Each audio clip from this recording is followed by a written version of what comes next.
What's going on, guys? It's AB Sports. We watch NFL quarterbacks every weekend. But have you guys ever wondered how your favorite quarterbacks played in their first start? Well, I'm here to tell you. I found out that there are 15 quarterbacks in the NFL that will be starting for their respective teams this year that were drafted between the years of 2016 and 2019. So, I compiled them all together into this list: Carson Wentz, Dak Prescott, Jared Goff, Deshaun Watson, Mitch Trubisky, Patrick Mahomes, Sam Darnold, Josh Allen, Baker Mayfield, Lamar Jackson, Kyler Murray, Gardner Minshew, Daniel Jones, Dwayne Haskins, and Drew Lock.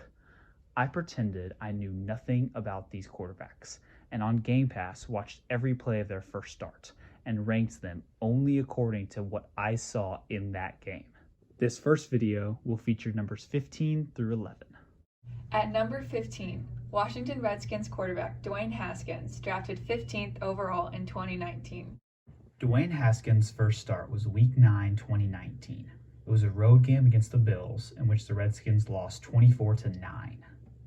In his first start, Dwayne Haskins was just, He didn't do much wrong, but he didn't do much right either.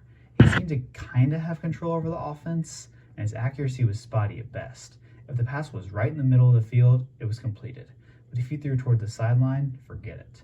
In the first half, he was able to escape sacks and use his legs, but in the second half, that all went away. Haskins went from to bad.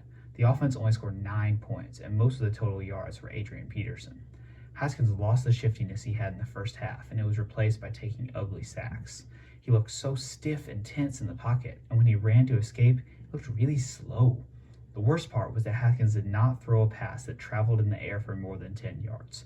The 3 or 4 gains that were over 10 yards were due to the receiver getting yards after the catch. His final stat line was 15 of 22 for 144 yards, no touchdowns, no interceptions, an 86.2 QBR, and 3 carries for 14 yards. At number 14, Los Angeles Rams quarterback Jared Goff, drafted 1st overall in 2016. Jared Goff's first start was Week 11, 2016. It was a home game to the Dolphins in which the Rams lost 14-10. In his first game, Jared Goff was not very good. Case Keenum started the season and Goff took over because Keenum must have somehow been worse. He was very inconsistent. Every time I thought I had an idea about his play and started to see trends, he would do something different. In the first half, I noticed that although he wasn't excelling at the physical part of the game, he was making the right decisions on where to throw the ball. He knew when to throw it away and had control of the offense with frequent signals for motion. Then in the second half, there were 3 occasions where he threw the ball short of the marker on 3rd down when the receiver didn't have a chance of getting to the line. Almost every pass was a dump off. Goff didn't seem to give the plays time to develop, and even though the passes were short, they were very off target. His short ball accuracy was even terrible. One positive thing I can say about Goff from his first start was his mobility. He found his way out of broken pockets to scramble for positive yardage or hit a wide receiver while on the move. His final stat line was 17 of 31 for 134 yards, with no touchdowns or no interceptions, for a 65.8 quarterback rating, along with 4 carries for 11 yards. At number 13, Buffalo Bills quarterback Josh Allen, drafted 7th overall in 2018. Josh Allen's first start was Week 2, 2018. It was a home game against the Chargers, in which the Bills lost 31-20. In his first start, Josh Allen showed off his cannon of an arm. Unfortunately, it was a wildly inaccurate cannon. He was surrounded by below-average skill position players, and his offensive line was severely overwhelmed by the Chargers' pass rush, but Allen just couldn't throw a catchable ball. Most of his completions were screen passes to Shady, and the ones that weren't, they were caught by receivers who had no business catching the ball. His decision-making was good for most of the game, aside from the 2 terrible picks he threw. Honestly, one of the picks he threw is one of the worst decisions I've ever seen a quarterback make. During the game, I felt bad for Josh Allen. 3 of the sacks he took were completely unblocked, and he was slammed by Derwin James and Melvin Ingram. There were a few positives. Even though the game was completely out of reach, he led a touchdown drive late in the 4th quarter. Also, his athleticism really showed up. There were tons of designed runs and times where he took off out of a broken pocket to gain something out of nothing. His final stat line was 18 of 33 for 245 yards and 1 touchdown, along with 2 interceptions, a 63.3 quarterback rating, and rushing 8 carries for 32 yards. At number 12, Dallas Cowboys quarterback Dak Prescott, drafted 135th overall in 2016. Dak Prescott's first start was Week 1, 2016. It was a home game to the Giants in which they lost 20-19. His first start, Dak Prescott could have been a lot worse, but he also could have been a lot better.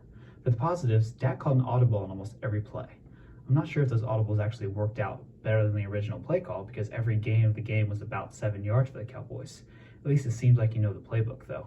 His short-range accuracy was perfect. In fact, most of the offense was dump-offs to Witten and Beasley, and any short pass not completed was a Beasley drop. I wouldn't say he was poised in the pocket, but I would say he looked calm. He evaded the rush well. Most importantly, in the positives, he never turned the ball over.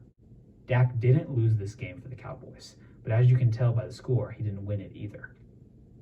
He drove the Cowboys down the field 5 times. 4 of those times, he couldn't get it done on third down in the red zone and kicked a field goal. The other time, Zeke ran it in. His deep ball accuracy was dreadful. The ball hit the turf nowhere near the wide receiver or the defender most of the time. His final stat line was 25 of 45 for 227 yards, no touchdowns and no picks for a 69.4 quarterback rating, and also 2 carries for 12 yards. At number 11, Denver Broncos quarterback Drew Lock, drafted 42nd in 2019. Drew Lock's first start was Week 13, 2019. It was a home game against the Chargers in which the Broncos won 23-20. In his first start, Drew Lock was unspectacular. He looked like he had a strong arm and he was able to scramble if an opening presented itself. His decision-making was solid and his sideline accuracy was impressive, but almost every pass was a dump-off. It was honestly kind of boring to watch. Every play was take the snap, get pressured, dump it off to Royce Freeman. The Broncos scored quite a few points, but 2 times they got the ball inside their own 30 due to a Chargers turnover, so Locke didn't really ever drive them down the field successfully. He was inaccurate deep, especially on the fourth quarter tie game interception. The best play Locke made was a 26-yarder to Sutton, but Sutton kind of bailed him out of that play by making an amazing catch. There were a few times where the receiver dropped a pass that should have been caught, or where Locke made a good throw, but there just was really good defense. Denver didn't really win this game. The Chargers chargered and lost it. The most impressive thing about Locke to me was the mental side of the game. Other than the bad pick, he consistently made smart plays. He found the open man, threw it away at the right times, and drew a pass interference call by perfectly placing the ball with a few seconds left to win the game. His final stat line was 18 of 28 for 134 yards, 2 touchdowns, and 1 interception for an 84.5 QB rating, and 3 carries for 15 yards on the ground. Drop in the comments below what you thought of 15-11 and your predictions for the top 10. Don't forget to drop a like and subscribe to the channel. Thanks to NFL Game Pass for all this amazing footage. I hope you all enjoyed, and thanks for watching.